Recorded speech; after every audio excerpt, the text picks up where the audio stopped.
상호의존의 패러다임. 신뢰 없는 우정은 있을 수 없고 언행일치 없는 신뢰란 있을 수 없다. 세뮤얼 존슨.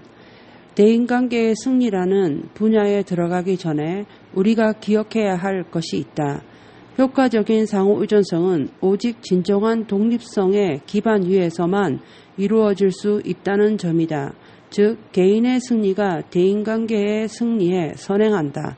그것은 마치 대수가 미적분을 선행하는 것과 같은 이치이다.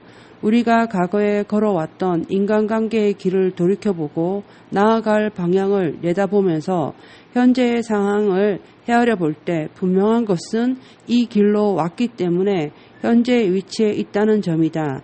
여기에는 다른 길도 없었고 지름길도 없었다.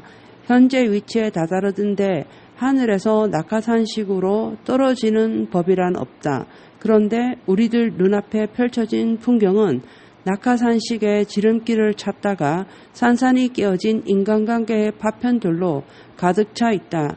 사람들이 성숙함, 즉 내적 성품의 강점을 미리 갖추지 않고 효과적인 인간관계를 형성하려다 그렇게 된 것이다. 그러나 성숙하지 않고서는 그것을 이룰 수 없다. 당신은 그 과정을 반드시 거쳐야 한다. 다시 말해 자기 자신을 먼저 개발해야 대인관계에서 성공할 수 있다. 몇 년 전 내가 오리건주의 해변가에서 세미나를 개최했을 때의 일이다. 한 수강자가 내게 다가와서 다음과 같이 말했다. 코비 씨, 저는 이런 세미나에 오기가 정말 싫습니다. 그의 심각한 말은 나의 주의를 끌었다. 여기에 온 행복한 사람들을 보세요. 저 밖에 보이는 아름다운 해안선과 바다 그리고 거기에서 일어나는 광경들을 보십시오. 그런데 나는 그저 쭈그리고 앉아서 오늘 저녁 아내가 전화로 할 잔소리를 걱정하고 있답니다. 그녀는 내가 출장 나올 때마다 나를 볶아댑니다. 아침은 어디서 먹느냐? 누구와 같이 있었느냐? 오전 내내 회의를 했느냐? 몇 시에 점심을 먹었느냐? 점심 먹는 동안 무엇을 했느냐? 오후 시간은 어떻게 보냈느냐? 저녁에는 무슨 여가 활동을 했느냐? 그때 누구와 있었고 무슨 얘기를 했느냐? 그런데 그녀가 묻지는 않지만 정작 원하는 것이 뭔 줄 아십니까? 그것은 내가 말한 모든 사실들을 입증할 만한 사람들의 전화번호랍니다. 그녀는 정말 나를 성가시게 하고 내가 밖에 나와 있을 때의 모든 일을 알려고 한답니다. 이런 고민이 여기에서의 모든 흥미를 잃게 만듭니다. 난 정말 괴로워요. 그는 정말 불쌍해 보였다. 우리는 잠시 동안 얘기를 했는데 그는 매우 흥미로운 말을 덧붙였다. 그런데 그녀는 내게 할 질문거리를 뻔히 다 알고 있어요. 그는 약간 수줍어하면서 말했다. 실은 제가 그녀를 만난 곳이 바로 이번과 같은 세미나였죠. 그때는 제가 다른 사람과 결혼해 있었을 때였는데 나는 그의 말 속에 숨겨진 뜻을 잠시 생각한 뒤 물었다. 당신은 응급처치식 해결 방법을 좋아하는 타입이군요. 무슨 소리죠? 그가 물었다. 그러니까 당신은 드라이버라도 집어들고 아내의 머리에 있는 나사를 조여 그녀의 그런 태도를 당장 바꾸고 싶다 이거죠. 물론이죠. 저는 아내가 빨리 변했으면 좋겠어요. 라고 그는 큰 소리로 말했다. 그녀가 계속 이런 식으로 신문하는 것은 옳지 않다고 봐요. 여보세요. 나는 말했다. 당신의 행동 때문에 일어난 신뢰 문제를 말 몇 마디로 해결하려 해도 소용이 없어요. 우리는 여기서 매우 극적이고 본질적인 패러다임 전환을 다루고 있다. 당신이 외적 성격 중심의 기교나 기술로 사회생활에 대인관계에 윤활유를 치고자 할 때 그 과정에서 가장 중요한 내적 성품의 기초를 손상할 수 있다. 뿌리가 없으면 열매를 거둘 수 없는 법이다. 이것이 바로 개인의 승리가 대인관계 승리에 선행하는 이유이다. 자기 수양, 자기 절제야말로 다른 사람과 좋은 인간관계를 맺는 기초가 된다. 어떤 사람들은 다른 사람을 좋아하기 전에 반드시 자기 애를 가져야 한다고 말한다. 일리가 있다고 생각한다. 그러나 만약 당신이 자기 자신을 잘 모르고 자신을 통제하지 못하며 자신을 정복하지 못했다면 단기적인 심리조작과 같은 피상적인 경우를 제외하고는 스스로를 좋아하기 어렵다. 진정한 자기존중은 스스로에 대한 지배와 독립성으로부터 나온다. 그러므로 이것이야말로 습관 1, 2, 3의 초점이다. 독립이란 하나의 성취다. 그런데 상호 의존성은 독립적인 사람만이 선택할 수 있다. 따라서 만일 진정한 독립심을 갖고자 하는 의지가 없다면 대인관계의 기술을 개발한다는 자체가 어리석은 일이다. 독립성이 자리 잡지 못한 사람도 인생의 날씨가 좋은 동안에는 어느 정도 성공을 거둘 수 있다. 그러나 어려운 일이 닥치면 우리는 모든 것을 지탱해 줄 기초를 찾지 못해 쉽게 무너져 버린다. 인간관계를 형성할 때 가장 중요한 요소는 무엇을 말하느냐, 어떻게 행동하느냐보다 우리의 사람됨이다. 만약 우리의 말이나 행동이 깊은 내면, 내적 성품 위주의 사고에서가 아니라 피상적인 인간관계, 기법, 외적 성격 위주의 사고에서 나온다면 상대방도 곧 우리의 이중성을 감지할 것이다. 말하자면 우리는 효과적인 상호 의존성을 위해 필요한 기초를 만들 수도 유지할 수도 없다. 대인관계에 있어서 정말로 중요한 기법이나 기술은 독립적인 성품으로부터 자연스럽게 나오는 것이어야 한다. 다른 사람과 인간관계를 형성하기 시작하는 출발점은 자신의 내면이고 자신의 영향력의 원의 내부이며 우리 자신의 내적 성품이다. 우리가 독립적이 될 때, 즉 주도적이고 올바른 원칙에 중심을 두며 가치지향적이고 생활에서 소중한 것부터 우선적으로 계획하고 성실하게 실행할 때야 비로소 다른 사람들과의 관계를 풍부하고 지속적이며 생산적으로 만들 수 있다. 이때에야 상호 의존적이 될 수 있는 자격이 생긴다. 앞으로 알게 되겠지만 우리는 이제 완전히 새로운 차원으로 진입하고 있다. 상호 의존성은 깊고 풍부하며 정감 있는 교제와 기하급수적인 생산력의 증가를 가져오며 나아가서 봉사, 공헌, 배움과 성장의 기회를 제공한다.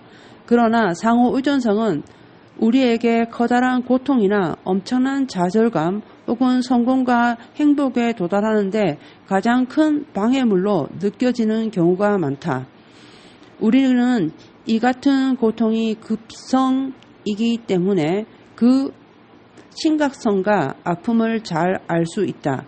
우리는 흔히 자신의 생활에서 비전, 리더십 또는 개인 관리의 부족 때문에 오는 만성적인 고통을 수년 동안 겪고 있다.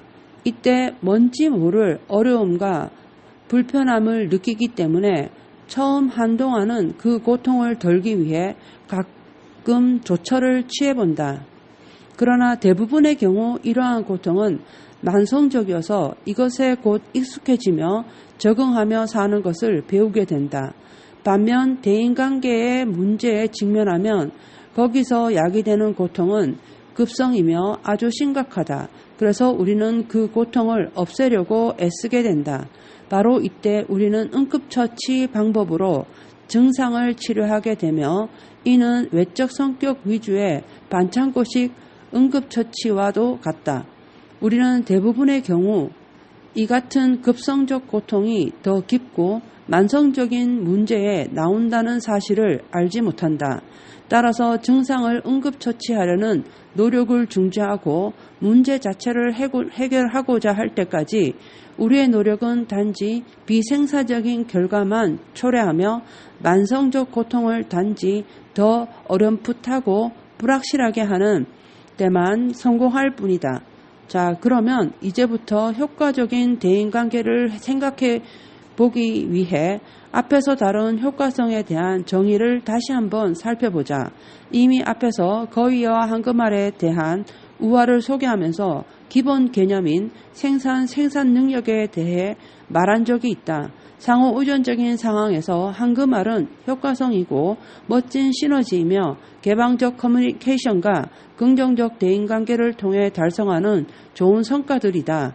그러나 우리가 일상생활적인 한금알을 정기적으로 얻으려면 반드시 거위를 돌보아야 한다.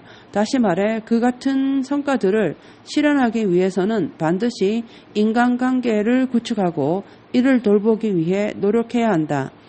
따라서 서론을 끝내고 본격적으로 습관 4, 5, 6을 살펴보기 전에 나는 상호 의존적인 상황에서 생산 능력의 균형을 이해시켜주고 인간관계를 설명해 주는데 가장 적합한 운율을 통해 이를 살펴보고자 한다. 감정은행 계좌.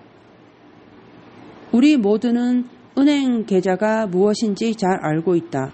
우리는 은행에 계좌를 만들고 이를 통해 예입을 하며 필요할 때 인출할 수 있도록 잔고를 남긴다. 감정은행 계좌란 인간관계에서 구축하는 신뢰의 정도를 은유적으로 표현한 것이다. 다시 말해 이것은 우리가 다른 사람에 대해 가지는 안정감이다. 만약 우리가 다른 사람에 대해 공손하고 친절하며 정직하고 약속을 지킨다면 우리는 감정을 저축하는 셈이 된다. 그런데 그 사람이 우리에 대해 갖는 신뢰가 높아지기 때문에 우리는 필요할 때마다 그러한 신뢰에 의지할 수 있다. 또 우리가 실수를 한다 해도 감정 잔고인 신뢰 수준이 높기 때문에 이것이 실수를 상쇄할 수 있다. 신뢰가 높은 경우 커뮤니케이션이 분명치 않아도 상대방은 우리가 전달하는 의미를 알아챌 것이다. 이들 역시 우리에게 말 때문에 화를 내지는 않을 것이다. 이처럼 신뢰의 정도가 높아지면, 즉 감정 잔고가 많으면 의사소통은 쉽고 즉각적이며 효과적이 된다. 그러나 다른 사람에게 불친절하고 무례하고 말을 막고 가민 반응하고 무시하고 독단적이며 신용 없고 위협하고 나아가 실력 없이 뽐낸다면 우리의 감정은행 계좌는 잔고가 바닥나거나 적자가 된다.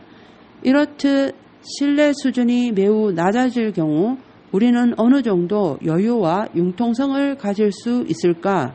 상호 간의 신뢰가 없을 때 융통성이란 전혀 없다. 마치 지뢰밭을 걷는 것과 같아서 말을 할 때마다 사소한 것까지 모두 조심해야 한다.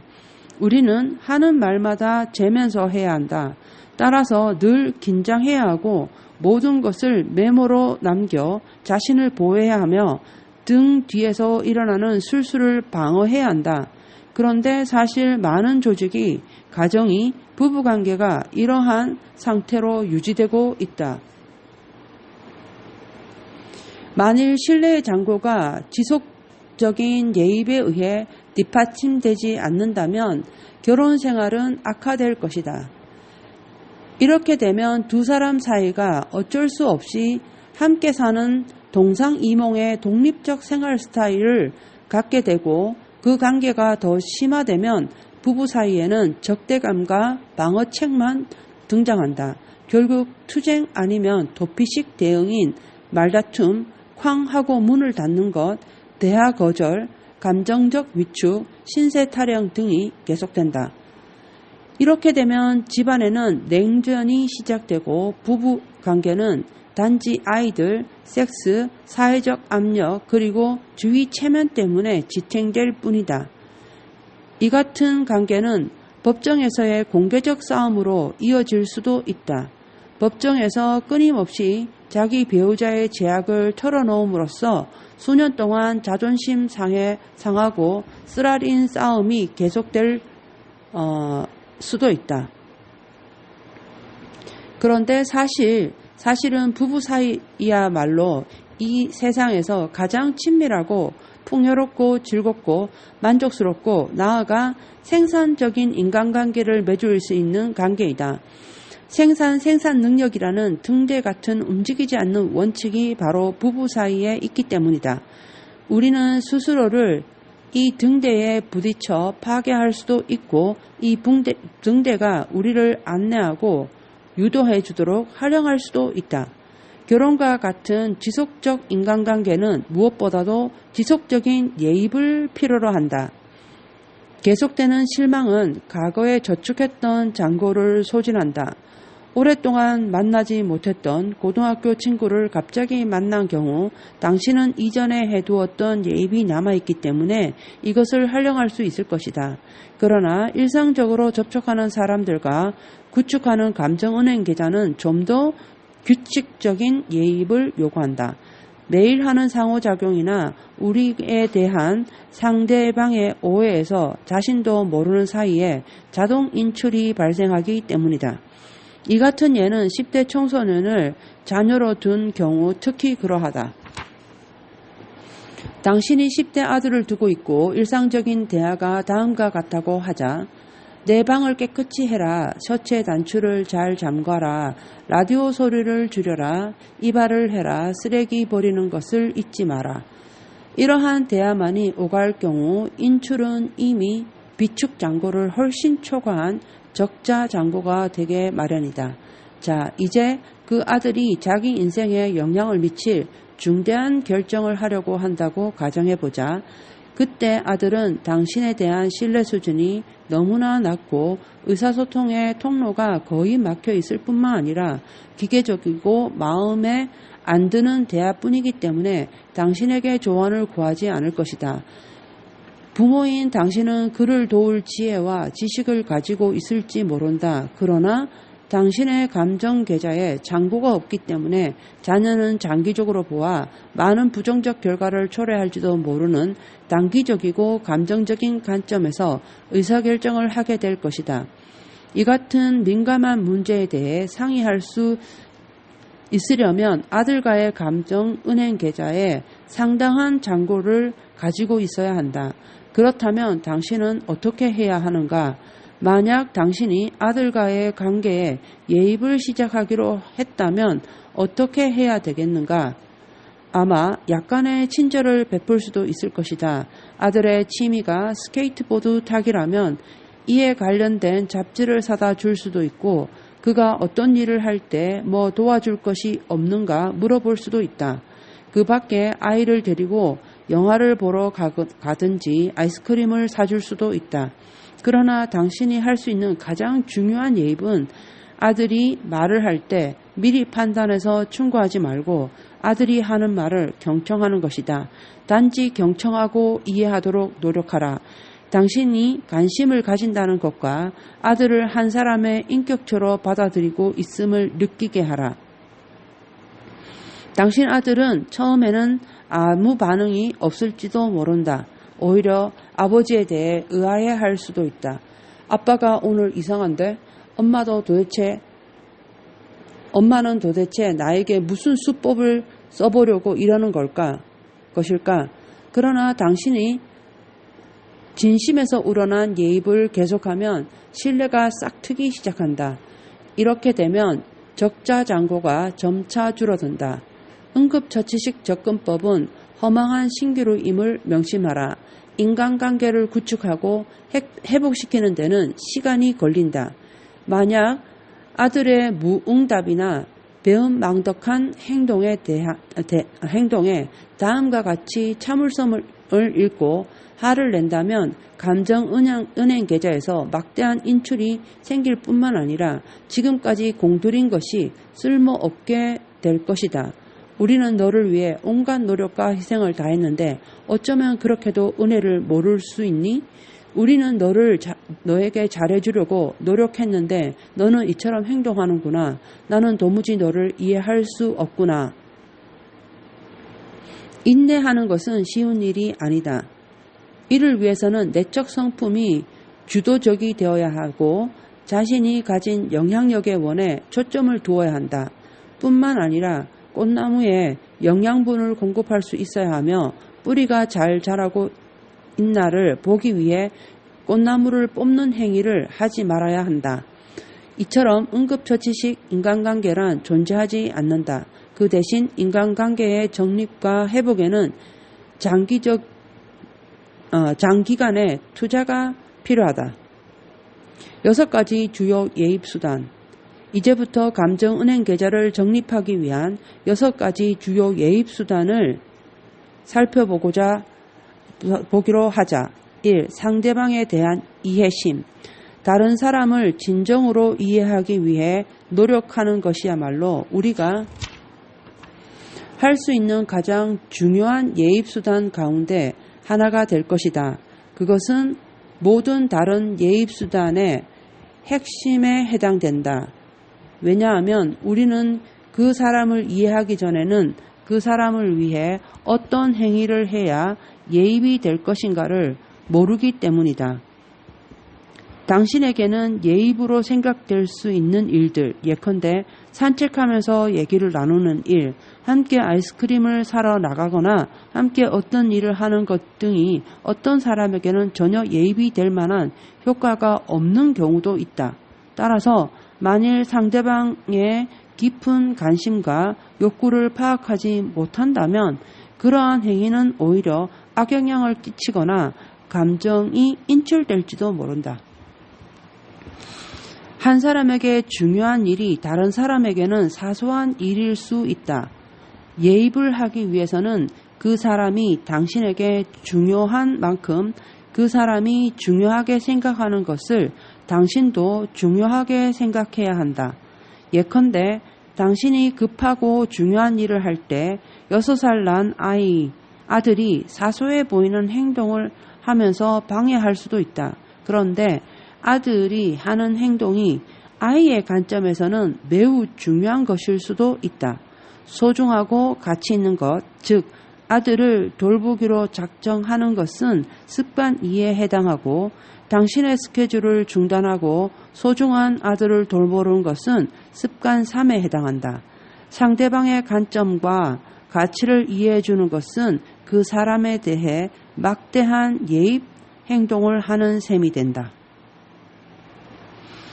야구를 매우 좋아하는 아들을 둔 친구가 있었다. 그러나 이 친구는 야구에 전혀 관심이 없었다. 어느 해 여름 그는 아들을 데리고 메이저리그를 보기 위해 여러 도시를 다녔다. 야구 구경은 6주일 이상이 걸렸고 비용 역시 엄청나게 많이 들었다. 그러나 이 여행이 부자 간의 인간관계를 강력하게 결속시키는 계기가 되었다. 내 친구에게 자넨 그 정도로 야구를 좋아하나? 라고 물었더니 아니, 그렇지만 내 아들을 그만큼 좋아하지 라고 대답했다. 대학 교수인 다른 친구는 10대인 자기 아들과 사이가 너무 나빴다. 이 친구의 모든 생활은 오로지 학문 위주였고 자기 아들이 지능 개발에는 소홀한 채 손재주만을 익히는 쓸데없는 일에 시간을 낭비하고 있다고 생각하였다. 결국 그는 항상 아들을 괴롭히다 나중에 이를 후회한 뒤 아이에게 감정 저축을 해보려고 시도하였으나 먹혀들지 않았다. 아들은 아버지의 이 같은 제스처를 새로운 형태의 자신에 대한 거부, 비교, 판단이라고 생각한 것이다. 그 결과 부자 사이에는 막대한 감정 인출 상태가 초래되었다. 부자 관계는 냉담해졌고 그 친구는 아버지로서 마음에 큰 상처를 받게 되었다. 어느 날 나는 이 친구에게 다른 사람이 당신에게 소중한 것과 똑같은 정도로 그 사람이 중요하게 생각하는 것을 당신도 중요하게 생각해야 한다는 원리를 알려주었다. 그는 이 말을 깊이 명심하였다. 그는 집 주변에 축소판 만리장성을 아들과 함께 쌓기로 하였다. 이 일은 시간이 많이 걸렸으므로 부자는 거의 1년 반 이상 함께 시간을 보냈다. 이처럼 서로를 결속하는 경험을 통해 아들은 인생 발달 단계에 새로운 국면에 접어들게 되었고 자신의 지능을 개발하려는 욕구로 가득 차게 되었다. 그러나 이들이 얻은 실질적인 이득은 서로 간에 깊은 인간관계가 생긴 것이다. 즉, 부자 간의 불편한 관계 대신 즐겁고 든든한 유대관계가 형성되었다. 우리는 자신이 겪은 경험과 체험을 다른 사람도 원하고 필요로 하는 것으로 생각하여 상대방에게 투사하려는 경향이 있다. 다시 말해 우리가 의도하는 바를 다른 사람의 행동에 투사한다. 우리는 무엇이 다른 사람의 감정은행 계좌에 예입될 수 있는가를 자신의 욕구와 바람에 기초하여 판단한다. 이때 우리의 생각은 현재의 사고 기준일 수도 있고 상대방과 비슷한 연령일 때 체험한 것일 수도 있다. 만약 상대방이 우리가 하는 노력을 예입으로 받아들이지 않는다면 우리는 상대방이 우리의 선의의 노력을 거절하는 것으로 간주하고 포기해버리는 경향이 있다. 성서의 한금률은 남에게 대접받고자 하는 대로 너희도 남을 대접하라고 가르친다. 표면상으로 보면 당신이 원하는 것을 상대방에게 해주라는 의미로 해석된다. 그러나 내가 생각하는 좀 더 본질적인 의미는 상대방을 한 사람의 인격체로 깊이 이해해주고 자신이 이해받고 싶은 것과 똑같은 방법으로 이해해주며 그러한 충분한 이해에 입각해서 상대방을 대하라는 것이다. 여러 자녀들을 훌륭하게 키운 어떤 부모는 자녀 양육에 대해 다음과 같이 말했다. 자식들을 서로 다르게 이해하고 다른 방법을 적용함으로써 모든 자식을 똑같이 대하라. 2. 사소한 일에 대한 관심. 약간의 친절과 공손함은 매우 중요하다. 이와 반대로 작은 불손, 작은 불친절, 하찮은 무례 등은 막대한 인출을 가져온다. 인간관계에서의 커다란 손실은 사소한 것으로부터 비롯된다. 나는 몇 년 전에 두 아들과 함께 저녁 시간을 보낸 적이 있다. 체조와 레슬링을 구경하고 핫도그와 오렌지 주스로 배를 채운 뒤 마지막에는 영화를 관람하는 완전한 프로그램이었다. 영화를 보던 중 당시 4살이던 씬이 잠들어 버렸다. 6살이던 스티븐과 나는 영화의 나머지 부분을 함께 보았다. 영화가 끝났을 때 나는 씬을 품에 안고 자동차로 되돌아와서 뒷좌석에 눕혔다. 그날 밤은 몹시 추웠기 때문에 나는 코트를 벗어서 아이를 덮어주었다. 집에 도착하자마자 나는 재빨리 씬을 안고 집에 들어와 침대에 눕혔다. 스티븐이 잠옷을 입고 양치질을 한 뒤 나는 그 옆에 누워 함께 보던 저녁 시간에 대해 얘기를 하였다. 어땠니, 스티븐? 좋았어요. 아이는 시큰둥하게 대답했다. 재미있었니? 예. 뭐가 제일 좋았니? 잘 모르겠어요. 트램펄린이 그냥 약간이요. 공중에서 제주 넘고 묘기 부리는 게 정말 대단하더라. 그렇지? 그는 더 이상 반응이 없었고 나 혼자 말하고 있음을 알았다. 그래서 나는 왜 스티븐이 나와 말하고 싶지 않은지 궁금해졌다. 그는 보통 재미있는 일이 있으면 수다스러운 편이다. 나는 뭔가 잘못되었다고 느꼈다. 스티븐은 집에 돌아오는 길에도 계속 입을 다물고 있었고 돌아와서는 곧장 잠자리에 들 채비를 하였다. 갑자기 스티븐이 벽 쪽으로 얼굴을 돌렸다. 그 행동이 이상해서 일어나 아이의 얼굴을 보니 눈물을 걸썽이고 있었다. 얘야, 무슨 일이니? 왜 그래? 스티븐은 고개를 돌렸고 나는 그 애의 떨리는 눈과 입술 그리고 턱을 보며 그 애가 약간 창피함을 느끼고 있음을 눈치챘다. 아빠, 내가 추울 때 나에게도 코트를 덮어줄 거예요? 그날 밤의 여러 프로그램 중 가장 중요한 것은 바로 그 사소한 친절 행위였다. 어린 동생에게만 보여준 순간적이고 무의식적인 애정이 문제였던 것이다. 그날의 경험은 나에게 그때나 지금이나 큰 교훈으로 남아있다. 사람들은 매우 상처받기 쉽고 내적으로 민감하다. 이 점은 나이나 경험과는 별 상관이 없는 것 같다. 비록 외적으로 대단히 거칠고 냉담하게 보이는 사람도 내적으로는 민감한 느낌과 감정을 갖고 있다. 3. 약속의 이행. 책임을 지고 약속을 지는 것은 중요한 감정 예입 행위이며 약속을 어기는 것은 중대한 인출 행위이다. 사실 어떤 사람에게 대단히 중요한 약속을 해놓고 어기는 일보다 더 큰 인출 행위는 없다. 그러한 인출 행위가 발생하고 나면 다음에 약속을 해도 상대가 믿지 않는다. 사람들은 대개 약속에 대한 기대가 크게 마련이다. 그리고 약속이 기본 생계와 연관되는 경우 더욱 그렇다. 나는 지키지 못할 약속은 절대로 하지 않는 부모가 되겠다는 철학을 가지고 이를 지키기 위해 노력해왔다. 그래서 나는 아이들과 약속을 할 때 아주 드물게 할 뿐 아니라 여러 요인과 상황을 고려해 가능한 한 조심스럽게 한다. 그러나 이 같은 노력에도 불구하고 약속을 지키지 못하게 되는 예기치 않은 일이 발생한다.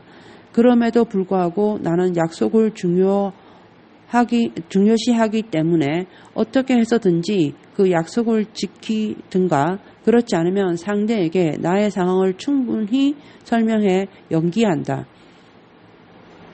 만약 당신이 스스로 한 약속을 항상 지키는 습관을 갖는다면 당신과 자녀 사이에 이해의 간격을 이어주는 신뢰의 다리를 놓게 될 것이다. 일단 신뢰의 다리가 놓이고 나면 자녀들이 해서는 안 될 행동을 하려고 할 때 당신은 자신의 경험으로부터 자녀들은 볼 수 없는 결과를 이미 알고 있기 때문에 다음과 같이 말할 수 있다. 얘야, 만약 내가 그러한 행동을 하면 그 결과가 어떻게 될 것인지 말해주마. 이때 자녀가 당신의 말과 약속을 신뢰하고 있다면 이 충고를 받아들일 것이다. 4. 기대의 명확화. 당신의 업무 설명서를 작성하는 것이 당신과 상사 중 누구의 역할인지에 대해 의견 차이가 있을 경우를 생각해보자. 언제 저는 업무 설명서를 받을 수 있습니까? 당신이 묻는다. 나는 자네가 그것을 가지고 와서 나와 토의할 것을 기다리고 있었네. 당신의 상사가 대답한다. 제 업무를 규명해 주시는 것은 상사의 역할이라고 생각하는데요. 그건 내 역할이 아니지. 기억나지 않나? 나는 처음부터 자네의 업무 수행 방식은 전적으로 자네 손에 달렸다고 말했었네. 저는 그 말씀을 제가 하는 업무의 질에 관련된 것이라고 생각했습니다. 그러나 저는 제 업무가 실제 무엇인지 알지 못합니다. 목표에 대한 불분명한 기대 역시 의사소통과 신뢰를 손상시킨다. 저는 당신이 지시하는 대로 정확하게 일을 했고 여기에 보고서가 있습니다. 나는 보고서를 원하지 않네. 수행 목표는 문제 해결이었네. 분석해서 보고하라는 것이 아니었네. 저는 저의 목표가 문제를 분석하는 것이고 그 뒤 이것을 다른 사람에게 위임하는 것으로 생각했습니다. 우리는 이러한 종류의 대화를 얼마나 빈번히 해왔던가. 당신이 말하기를 아니요, 당신이 틀렸어. 내 말은 그렇지 않소. 당신은 내가 하기로 되어 있다는 말은 결코 하지 않았소. 나는 그렇게 말했어요. 나는 분명히 말하기를 당신이 전혀 말하지 않은 것은 그러나 우리가 합의한 것은 등등. 거의 모든 대인관계에서 나타나는 어려움은 역할과 목표에 대한 갈등과 애매한 기대 때문에 발생한다. 누가 어떤 일을 해야 하는지의 문제를 다룰 때 예를 들어 딸에게 방 청소를 시키거나 대화를 어떻게 해야 하는지, 누가 물고기에게 먹이를 주고 쓰레기를 내놔야 하는지 등의 문제를 다룰 때 우리는 불분명한 기대가 오해와 실망을 불러오고 신뢰가 인출될 수 있음을 잘 알고 있다. 대부분의 기대는 노골적이 아니다. 따라서 기대는 분명하게 언급되거나 공표되지 않는다. 그럼에도 불구하고 이러한 기대는 특수한 상황을 초래한다. 예를 들어 결혼을 할 때 남녀는 서로 상대방의 역할을 은연중에 기대한다. 비록 이 같은 기대들이 논의되지도 않고 심지어 있다는 것조차도 모르고 있지만 기대에 부응하는 것은 감정은행 계좌에 크게 예입하는 것이고 기대를 어기는 것은 신뢰의 감정을 인출하는 것이다.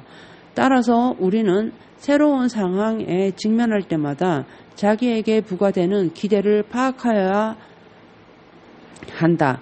사람들은 기대를 통해서 상대방을 판단하려고 한다. 만약 상대방에 대한 기본적인 기대가 어긋났다고 느낀다면 실망하게 되고 신뢰의 장고도 감소할 것이다.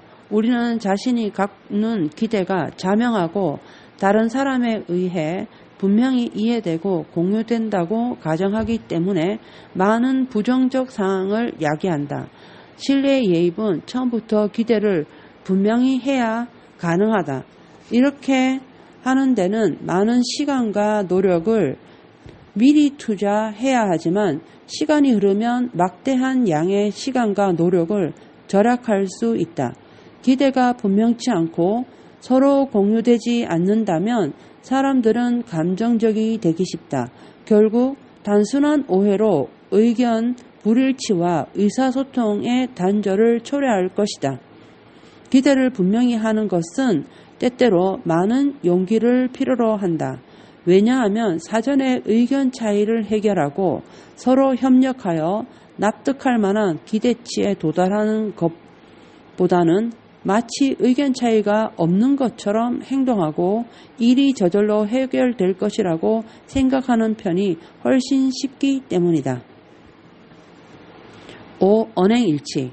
개인의 언행일치는 신뢰를 가져오고 감정은행 계좌에 많은 종류의 예입을 가능케 하는 기초가 된다.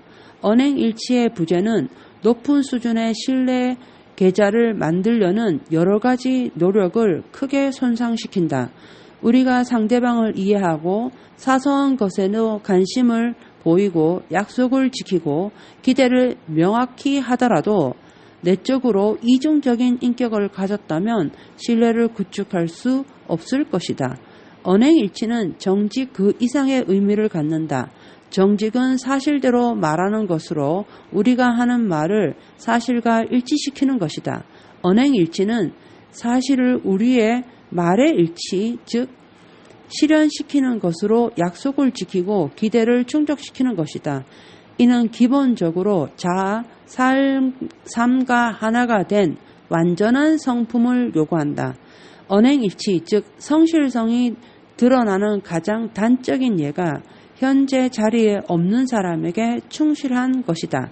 그렇게 함으로써 우리는 바로 앞에 있는 사람의 신뢰를 얻게 된다. 자리에 없는 사람을 공격한다면 현재 함께 있는 사람의 신뢰도 잃게 마련이다.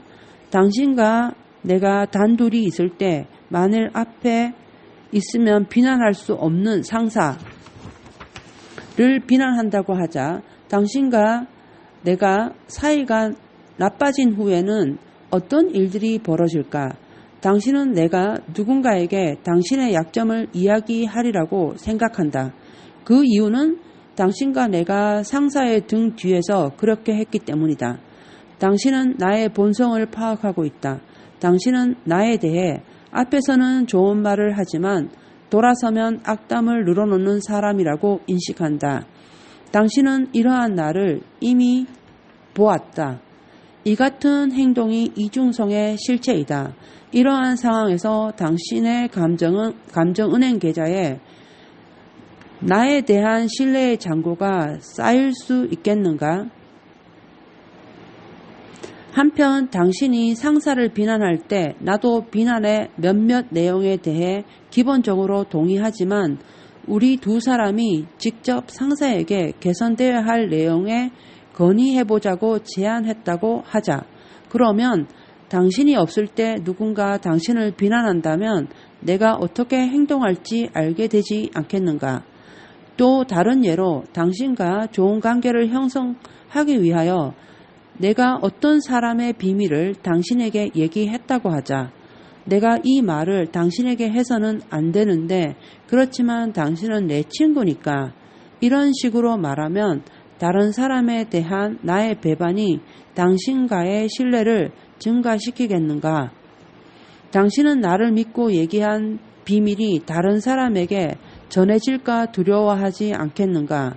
이 같은 이중성이 신뢰에 예입을 하는 것처럼 보일지 모르지만 사실 언행 불일치가 드러나기 때문에 실제로는 신뢰가 인출된다. 누군가를 비난하고 특별한 비밀을 다른 사람에게 전달함으로써 순간적 기쁨이라는 황금알을 얻을는지 모르지만 이러한 행위는 궁극에는 거위를 죽이고 있는 것이다. 즉, 당신은 지속적인 즐거움을 주는 인간관계를 약화시키고 있는 것이다. 상호의존성의 현실 속에서 언행일치는 다음과 같이 단순한 한마디로 표현된다. 모든 사람에게 똑같은 원칙을 가지고 대하라. 그렇게 하면 사람들은 당신을 신뢰할 것이다. 상대방이 처음에는 언행일치와 정직함에서 초래되는 대항적 태도를 좋아하지 않을지 모른다. 정직함을 위한 대항은 커다란 용기를 요구한다. 그래서 많은 사람들은 최소의 저항, 비하와 비난, 배반을 선호하고 다른 사람들의 등 뒤에서 험담하는 것을 좋아할지도 모른다.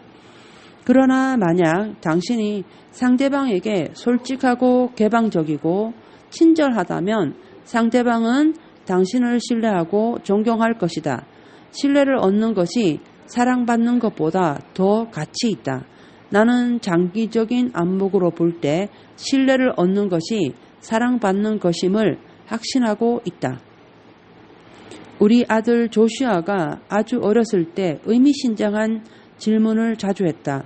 상처받기 쉽고 정직하고 나를 무척이나 따르던 이 아이는 내가 다른 사람에게 지나치게 대하거나 화를 내거나 불친절할 때마다 나에게 이렇게 묻곤 하였다. 아빠, 아직도 나를 사랑해? 내가 다른 누군가에 대해 인생의 기본 원칙을 깨고 있다고 생각할 때마다 그는 내게 자기와의 관계 역시 깨지 않을까 걱정하였다. 부모로서 교수로서 나는 99명의 사람을 대하는 중요한 열쇠는 바로 한 사람이라는 사실을 발견하였다. 바로 이 한 사람이 나의 일관적 태도와 사랑하는 마음을 테스트하는 것이다. 여러 사람에게 사랑을 전파하는 것은 한 학생 또는 한 아이에 대한 사랑과 지도에서부터 비롯된다. 궁극적으로 보면 모든 사람은 각각 한 사람으로 당신의 99명의 사람을 어떻게 대하는가는 한 사람을 대하는 태도를 보면 알 수 있다. 언행일치라 하는 것은 다른 사람을 기만하는 것, 교활하게 대하는 것, 인간의 존엄성을 비하시키는 것과 같은 커뮤니케이션을 전혀 하지 않는 것을 의미한다. 속이기 위한 의도를 품고 하는 모든 커뮤니케이션은 거짓말이다. 따라서 의사소통을 할 때 언행이 일치된다면 우리의 참뜻은 그대로 전해진다. 6. 진지한 사과. 우리가 감정은행 계좌에서 인출을 하였다면 반드시 사과를 해야 한다. 이때 우리는 진지하게 해야 한다. 신뢰의 감정에 대한 커다란 예입은 진지한 말로부터 나온다. 제 잘못이었습니다. 저의 불친절이었습니다. 불경스러운 행동을 했습니다. 무례를 범해서 죄송합니다. 제가 전혀 그럴 필요가 없었는데 친구들 앞에서 당신을 난처하게 한 것 같습니다. 비록 제가 의견을 제시하고자 했더라도 그러한 행동은 하지 말았어야 했습니다. 진심으로 사과드립니다. 동정심 때문이 아니라 마음에서 우러나는 사과를 하려면 대단한 용기가 필요하다. 또 진심으로 사과하기 위해서는 자기 자신의 감정을 지배해야 할 뿐만 아니라 기본적인 원칙과 가치관에 대해 깊은 안정감을 가지고 있어야 한다. 내적인 안정감을 가지지 못한 사람들은 사과를 할 수 없다. 그들은 사과를 하는 것 때문에 상처받게 된다. 이 같은 사람이 사과를 하게 되면 자기가 연약하게 보일 뿐만 아니라 다른 사람이 자신의 약점을 이용할지 모른다고 두려워한다. 이들의 안정감은 다른 사람의 견해에 달려있기 때문에 다른 사람이 어떻게 생각할지를 걱정한다. 또한 이들은 자신의 모든 행동을 정당화하고자 하는데, 즉 다른 사람의 잘못 때문에 자기가 잘못을 저질렀다고 합리화한다. 따라서 만일 이들이 사과한다면 그것은 피상적인 사과일 뿐이다. 만약 동양 속담에 만약 그대가 절을 하려면 머리를 더 낮춰라 라는 말이 있다. 기독교 윤리는 보상을 하려면 최대한으로 하라는 말이 있다. 감정은행 계좌에 예입되기 위해서는 진지하게 사과해야 한다. 그러면 상대방 역시 사과를 진지하게 받아들일 것이다. 로스키는 다음과 같이 말했다. 잔인한 사람이 가장 약하다. 부드러움은 강한 사람으로부터만 기대될 수 있다. 어느 날 오후 나는 서재에서 인내심에 대한 글을 쓰고 있었다. 아이들이 시끄럽게 떠들면서 복도를 이리저리 뛰어다니는 소리가 들렸다. 나의 참을성이 점점 더 한계에 달하고 있었다. 갑자기 우리 아들 데이비드가 욕실 문을 쾅쾅 치면서 문 좀 열어줘 라고 목청껏 소리쳤다. 나는 서재 밖으로 뛰어나가 강한 어조로 그를 야단쳤다. 데이비드, 그렇게 떠들면 아빠에게 얼마나 방해가 되는지 모르니? 정신을 집중해서 새로운 문장을 쓴다는 게 얼마나 힘든 일인 줄 알아? 당장 방에 들어가서 반성할 때까지 문 닫고 있어. 그러자 아이는 기가 죽은 채 자기 방으로 들어갔다. 그런데 주변을 돌아보고서야 문제가 생겼음을 알 수 있었다. 아이들은 4피트 넓이의 복도에서 미식축구에 태클을 하고 있었는데 그중 한 아이가 팔꿈치에 부딪혀 입을 다쳤다. 그는 복도에 누워 있었고 입에서는 피가 흐르고 있었다. 데이비드는 그에게 수건을 갖다 주기 위해 욕실로 들어가려 했으나 누이인 마리아가 목욕 중이어서 문을 열 수 없었던 것이다. 나는 상황을 잘못 파악하여 지나치게 행동했음을 깨닫고 즉시 데이비드에게 사과하러 갔다. 문을 열자 그는 아빠를 용서할 수 없어요 라고 말했다. 얘야, 그 이유가 뭐니? 라고 물었다. 솔직히 말해서 나는 내가 동생을 도와주려는 것을 알지 못했단다. 왜 나를 용서할 수 없지? 왜냐하면 아빠는 똑같은 행동을 지난주에도 했기 때문이에요. 라고 그 애가 대답했다. 결국 데이비드의 말은 아빠의 감정은행 계좌에는 인출이 너무 많이 됐어요. 이제 아빠가 자신의 행동 때문에 일어난 신뢰 문제를 말 몇 마디로 해결하려 해도 소용없어요. 라는 뜻을 의미하고 있었다. 진지한 사과는 감정은행 계좌에 신뢰를 예입하는 것이다. 그러나 반복되는 사과는 불성실한 사과와 마찬가지로 받아들여져 신용에 대한 인출이 된다. 또한 평소 어떤 관계였는가에 따라 사과는 예입이 될 수도 있고 인출이 될 수도 있다. 실수를 저지르는 것과 그것을 인정하지 않는 것과는 완전히 별개의 문제다.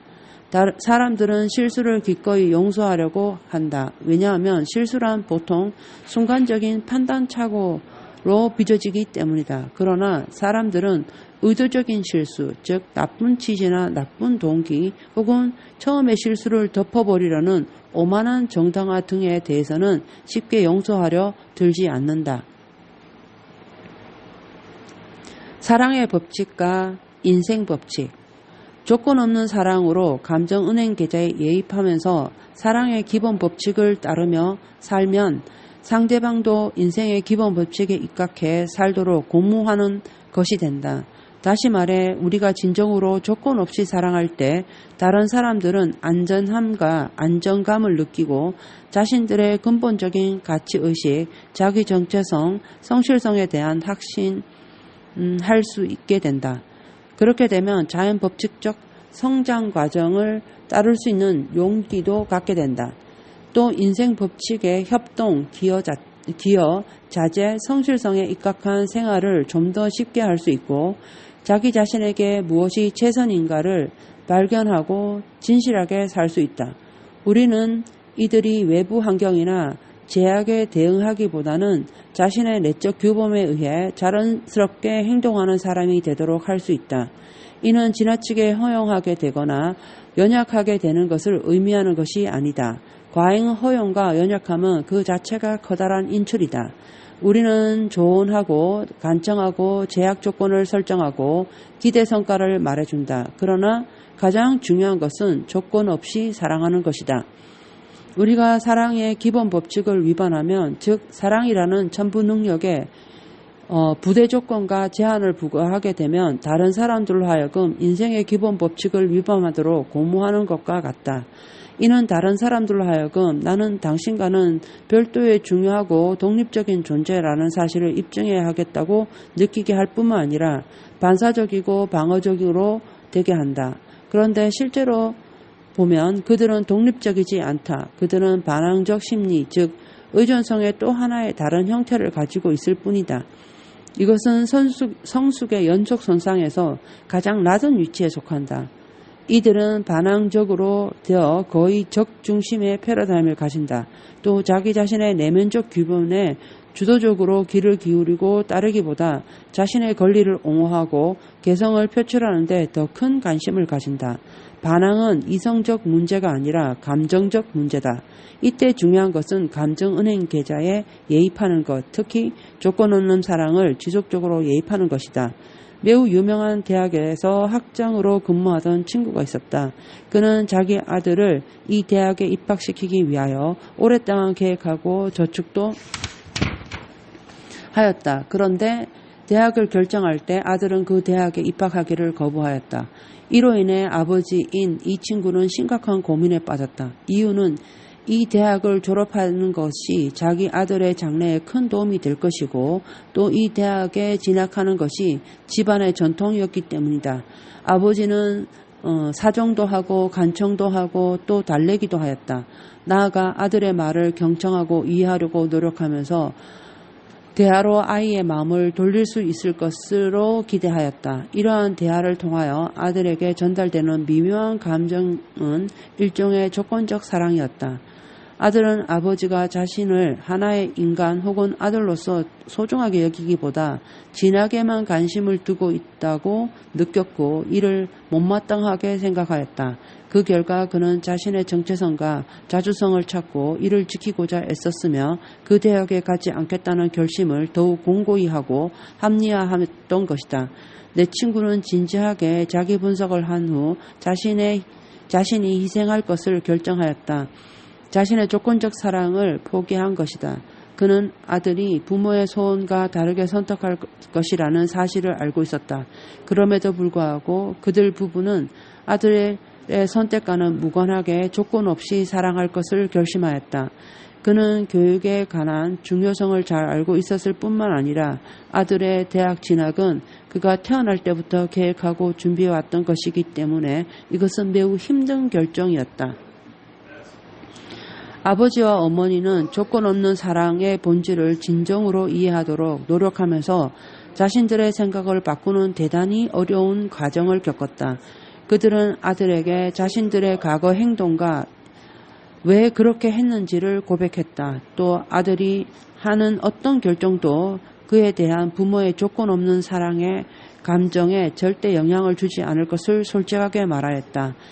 이들은 아들에게 영향을 미치기 위해, 즉 그를 변화시키기 위해 이 고백을 하지 않았다. 그들이 이같이 하게 된 것은 자신들의 정신적 성장과 성품을 자연스럽게 나타나는 과정이었다.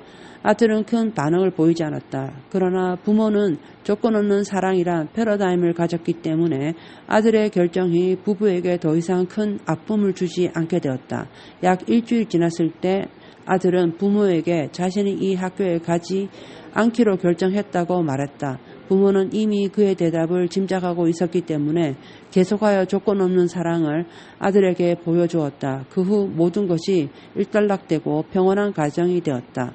얼마 후 흥미로운 일이 발생하였다. 이제 아들은 더 이상 자신의 입장을 방어해야 할 필요가 없음을 느끼고 스스로 깊고 이성적인 사색을 하기 시작하였다. 그 결과 자신도 실제 이 대학에서 공부하기를 진정으로 원하고 있다는 사실을 깨달았다.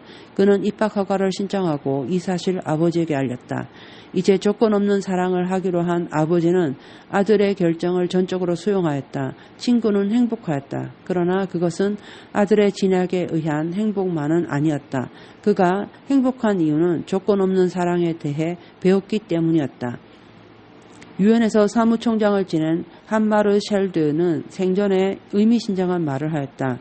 대중을 구원하려고 노력하는 것보다 문제가 있는 한 사람에게 전념하는 것이 보다 고귀한 일이다.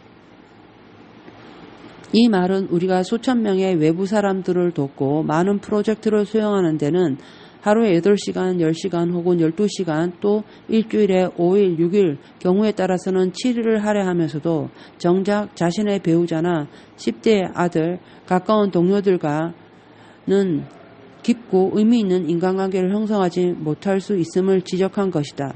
그런데 내가 가족 또는 주변에 문제가 있는 한 사람과 바람직한 관계를 형성하기 위해서는 외부에 있는 사람들을 돕고 봉사하는 것보다 더 고귀한 성품인 겸손, 용기, 의지가 필요하다. 나는 25년 이상 조직체에 관한 컨설팅을 하면서 이 같은 사실을 반복하여 체험하였다. 조직 내 많은 문제들은 최고 경영층에 있는 사람들 간의 관계에서 발생한다. 함께 기업을 하는 두 사람의 동업자, 기업주와 전문 경영인 사장, 그리고 사장과 부사장 간의 갈등 등이 그 예이다. 따라서 외부 사람들을 다루고 수많은 프로젝트를 열심히 하는 것도 중요하지만 가까운 주위의 문제에 직면하여 해결할 수 있는 인품이 훨씬 더 중요하다. 한마르 셸드의 말을 처음 접했을 당시 나는 근무하던 회사에서 나의 오른팔 역할하는 사람과 미묘한 견해 차이로 인해 문제가 있었다. 우리의 역할과 목표에 대한 기대, 가치관, 특히 관리 방법에 있어 서로의 견해차가 심각했지만 나는 그것을 직면할 용기가 없었다. 따라서 나는 심하게 다투게 될지도 모르는 상황을 피하기 위해 수개월간 적당히 절충해가며 지냈다. 그러나 둘 사이의 불편한 감정은 더욱 심화되었다. 대중의 구제를 위해 열심히 노력하는 것보다 한 개인에게 완전히 전념하는 것이 보다 고귀하다는 글을 읽은 후 나는 우리의 관계를 바로잡아야겠다는 생각을 깊이 하게 되었다. 나는 앞으로 벌어질 일에 대비해 단단히 마음먹었다. 왜냐하면 우리가 문제점을 끄집어내 깊이 있고 공통적인 이해와 관심을 가진다는 것은 참으로 어려운 일임을 알고 있었기 때문이다. 그와 만나려 할 때 실제로 많이 긴장되었다. 그는 까다로워서 자신만의 방식과 관점에 따라 행동하는 사람이었지만 나는 그가 가진 강점과 노력이 필요하였다.